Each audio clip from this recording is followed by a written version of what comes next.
But yeah, how are you guys doing today? How's tour going so far? Feeling very good. Last time we played Sacramento was 6 years ago, Yeah, 7 years ago. 2017, And we honestly enjoy the city a lot. Yeah? Yeah. What's your favorite thing about Sacramento in general? We just got here today, so but the thing I remember most was the trees. I love how big they are. I guess in Texas we just have very different trees. Okay. And so it's kind of the beginning of the Pacific Northwest, if you will. So that's the thing that stuck out to me. Although we're here in the winter, so all the leaves have fallen off and a lot of things. So it's not quite the same. But that was my biggest memory and takeaway. I like nature in cities, so that's usually what I go to. I'll go to like parks and stuff like that. Totally understand that. I didn't realize that this city was called the City of Trees formerly. It's now like Farm to Fork Capital or something like that. So it makes sense, I guess. It tracks. Yeah. Is there any like food places that you'd recommend in Sacramento, you think, just based on what you've had so far? I mean, honestly, we're in and out so quick that we eat around the venue. So I don't. Was there anything that like stuck out? I mean, today we ate this taco spot right here attached to the venue. Yeah. You guys ate at a Greek spot earlier? We had some killer baklava. I'm trying to think of the name of the place. I think it's called Preta. It's like a Mediterranean place. Okay. Yeah, there's so many different places and it's always changing around here. I'm always wanting to try new things. Yeah, that's something we always go to on the road. It's like, I think probably from touring Europe and stuff, there's so many little Donner places and Mediterranean places, so we always look for stuff like that on the road. Yeah. How would you say the baklava was here compared to where you've been? Well, I myself actually did not have it, but our drummer, who literally goes to every place to get baklava, said that this was his favorite so far of all the touring we've done in America. I'm glad to hear that. Yeah, I've heard the food's really good here. He was literally going to go back for more. He should. Yeah, the hard part about touring is that we're inside venues and then we're out as soon as the show's done. So it's really difficult to find local gems because we just don't have the time. Yeah, you're going to be in San Francisco tomorrow too, so you're just hopping right over the bridge. Very much so. Yeah. Well, I mean, to officially start our interview, my first question for you would be, what movie, book, or TV character would you most relate with? Just think about, I mean, there's so many different characters out there. Yeah. I have one. You go ahead. This is so fucking random, but what is the robot? Wild Robot? I haven't seen it. I feel like I really resonate with the robot. And I was gonna say it, like, because it's a robot, but she in the movie is real. Is like very kind and compassionate, but she kind of has to learn because she's she's a robot. Okay. But she learns based on studying the environment around her how to be kind and kind of like how to operate. And I resonate with that character a lot because a lot of times it takes me a while to kind of like learn certain things about myself or about people. And I kind of just like be able to find kindness and generosity through certain situations that I'm in. So maybe Wild Robot, which is weird. But that's cool. You set the bar so high. That may be one of my favorite. That's my favorite movie I've seen this year. I'm going to go with a less introspective. I'll go with the dude from Big Lebowski. Nice. Which one? Wait, which dude? The dude. Oh, the dude. I haven't seen that one yet, and I know I need to. You need to put that on. It's on the all-time classics. All right. Some great my brother-in-law's been bugging me about that. Jeff Bridges just plays the ultimate stoner character of all time. So cool. That's a fun one, and we love watching that on our tour. Okay, so I'm gonna have to watch. We quote it all the time. Yeah, that's so fun. That's honestly a great question. Yeah, I mean, the follow-up question would be, how would you feel about it, or how do you feel about relating to them, and are you closer to the end of the character's movie or the beginning? In Wild Robot, definitely the end, because at that point she's kind of learned how to operate and she's kind of finds herself, so to speak. So definitely the end of the movie. I don't know, he smokes J's pretty much the whole movie, so I think I really relate to him through most of the movie. Now, I don't really know if that my first question lends itself to a great introspective part. Yeah, you're B. more Yeah. just a pothead, dude. No, I did. Come on, dude. That's why you set the bar too high, dude. I couldn't come up with anything. I honestly couldn't come up with anything. You guys are lifelong friends, correct? Or like high school? No, not lifelong. We met, I guess, in 2014. 2014? Something around there. We were, I was producing bands out of Austin, and he was in a different band in Austin, and we initially met on that project. I got pulled in to help. But yeah, so we met on that project, and when he started writing the type of music that was eventually going to become MISSIO, or that was MISSIO, he brought me in to produce it, and that's how it all got started. Okay. Yeah, I was going to ask about origin story. Yeah. That's pretty much what I was going to follow up with. So yeah, if you have any more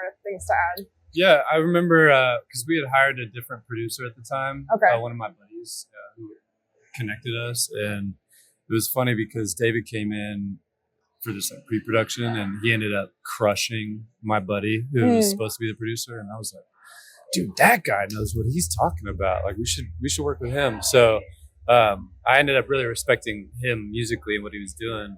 And then the cool thing is that eventually he was looking for a roommate. So I ended up moving in with he and his wife. And that's kind of how we started writing together, because we were just around each other all the time. We were both working independently on different things. And I think we both just really mutually respect each other's work, which has kind of led into what we're doing now. Yeah. And I'm newer to you guys as a project. So like what is your guys' creation process like when you're making music? Like, how do you guys bounce ideas off each other? I think we're pretty unique in that we're not like a typical band in that has like a formula or an instrumentation that they rely to. It's like, okay, we're going to have guitar, we're going to have bass or drums.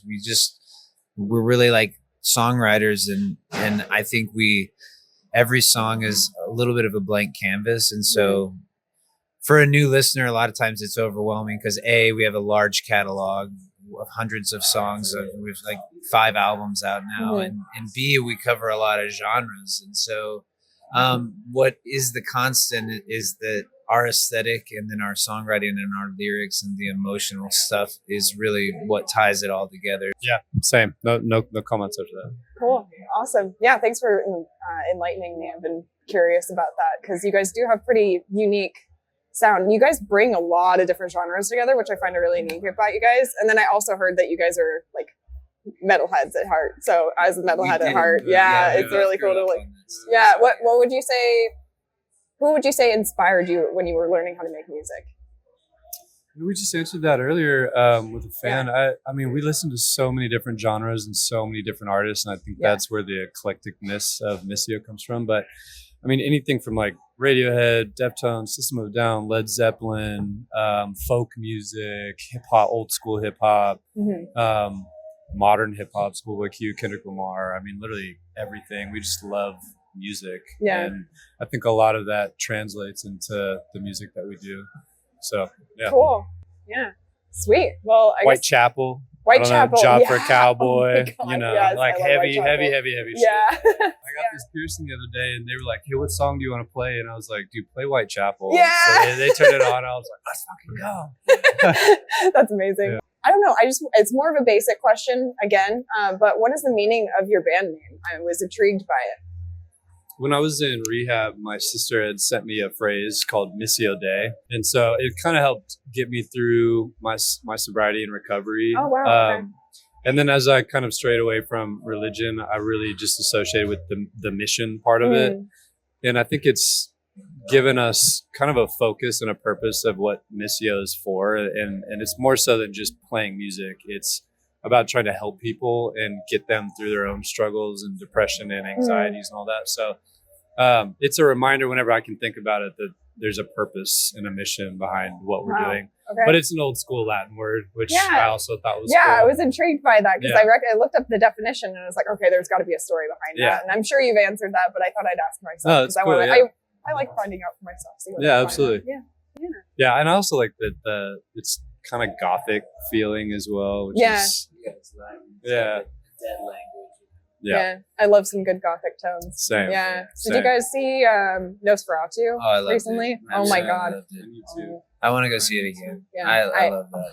I love the original too, but The one in the 1920s, or that one, It's really scary and creepy, in a weird way. But the new one's awesome. So a lot of people didn't like it, I hear, but I loved it. I think they just wanted more gore and more scary stuff. Yeah, but I like the classic gothic. Yeah, you're gonna love it, dude. It's very cinematic. Those shots, you're gonna love it, dude. Have you seen The Lighthouse? Yes. You would love it then. Yeah. The same guy made this movie. Okay, cool. Yeah, he made Nosferatu. Guy. With I Am Cinco, you have 5 different moods that you're bringing together in one album, one really big album, right? So why the 5 moods that you chose, and what story are you trying to tell in particular? Is it one big story? Is it a time capsule of some sort? It's not so much a story like a narrative, like a linear story, but for me, I Am Cinco literally translates to I Am 5. It's sort of like kind of a statement that you can be a lot of things at the same time. And I think the world wants you to be one thing, or it says, hey, label yourself as this. But it's like our journeys have been very complex in our lives. And sometimes, so this album, from our perspective as artists, it kind of allowed us to spread our wings and write a few sad songs, write a few these songs that these are kind of things that we both just buckets that we kind of naturally feel very aligned with, but everybody's going to be slightly different. But on a regular album, sometimes you only get one song to write and a sad song, or it's there's not enough space to explore all these different animals. So we kind of just that kind of gave us the number of songs to gotta do all the things we needed to do. Yeah, nothing else to add. Okay, cool. Yeah, I mean, I just was curious because it's I don't know. Overall, I did get all 5 emotions from there, and I thought that it was really cool that you did delve in all that time to do that, and it was really beautifully composed. How you used different production elements, different instrumentals to tell different sides of the story. I have yet to really dive deep into the lyrics, but I can't wait to do that because that just seems like it's one of those things that's that's where it's at the core. I think we wanted people to be able to also use the album medicinally, and be able to reach for a group of songs when they're sad. And rather than just being hit with a complete mixed bag of everything that you have to sift through, it's hey, if you're angry, this is that. And so well, and it's I feel like it was a big undertaking, especially in this day and age of streaming, because people are only listening to singles basically, or they'll add one song to their playlist and that's just what it is. So to drop 26 songs on this massive album, I think it was difficult for us to be people are going to listen to this whole massive 26 song album. So we kind of felt like breaking it up in chunks would help people be able to kind of regurgitate it a little better, which I think has worked, but it's a big project. Yeah, it was really awesome to just listen to it again today. And I don't know, it was just what I needed to just go through all the emotions, all that stuff. So amazing. It just felt so you think it kind of captures the human experience. Because that's kind of the vibe that I get. Very much so. Yeah. Exactly. We're all things at once, and not just one thing. Yeah, that's really cool. And that's really special that you guys are able to do that, and you guys are able to still do that. You're probably gonna be mad that I took this one. He gets the credit because it's his lyric, but it's "Time Goes Where You Are." I know you're gonna be mad, and it's such a genius lyric. I can say that because I didn't write the lyric, but you hear "Be in the Moment" all the time, and what song is that from? It's from Time. From Time. Okay, cool. Yeah, and, I just wanted to clarify. The chorus is, time goes where you are. And the verses talk about how hard it is to be in the moment, and how there's so much pain in the world, essentially. And how, but ultimately being in the moment is how we get through all of these things. And I don't know, that the way, it's just so rare to find a new way to say something that is so such powerful as be in the moment, which is really, it's hard to say what the meaning of life is, but that's a big part part of it for me is being in the moment. And so I love that song and that lyric specifically. Yeah, I was going to say the same lyric. So kudos. Yeah, cool. Yeah. So how would you say that this album may change your writing process and your creation process, your album process as a whole in the future? I don't think it will. I mean, what I love about our writing style and how we approach it is there are no rules ever. Like we don't ever limit ourselves to anything. If we want to use a weird instrument, we will. If we want to write a certain genre, we will. We approach writing music kind of like painters on a blank canvas. And so I think the fun thing about that last album was the sheer amount of songs to see what we were able to do. We were like, damn, like, that's pretty great. Yeah.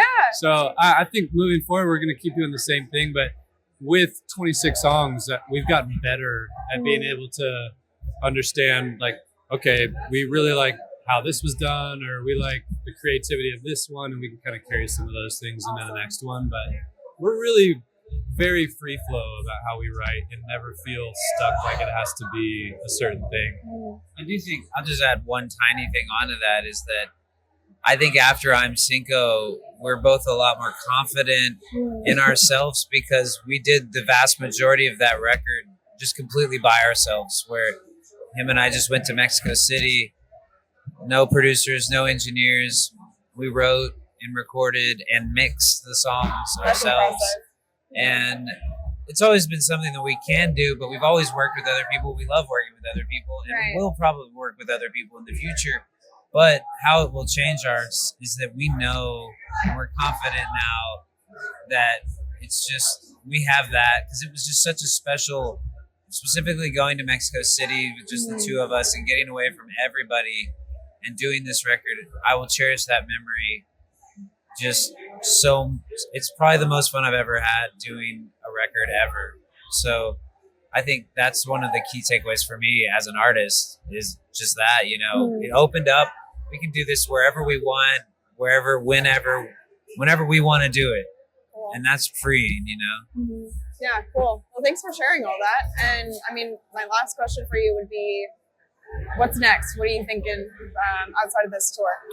Well, we love writing. We've already started writing the next album. And so we're excited to go and into the studio and start working on the next album, which is coming up, you know, over the rest of this next year. And then there's definitely some international opportunities that are still being solidified, but yeah, touring will just keep going as well. That's fun. So. Yeah, are you guys the kind of guys that just want to be on the road all the time? Not so much. We love. I probably love it a little more than he does, but we both, I think, value the balance for sure. Like being in the studio and writing and being home and then going, and just having that cycle balance is when it's in balance, it's the best. Yeah. That seems like that's kind of the answer that I've heard from. Yeah, if you're on the road too long, we've had some long runs this year that are a little too long, but yeah. Cool. Well, thanks for your time. Thank you so much.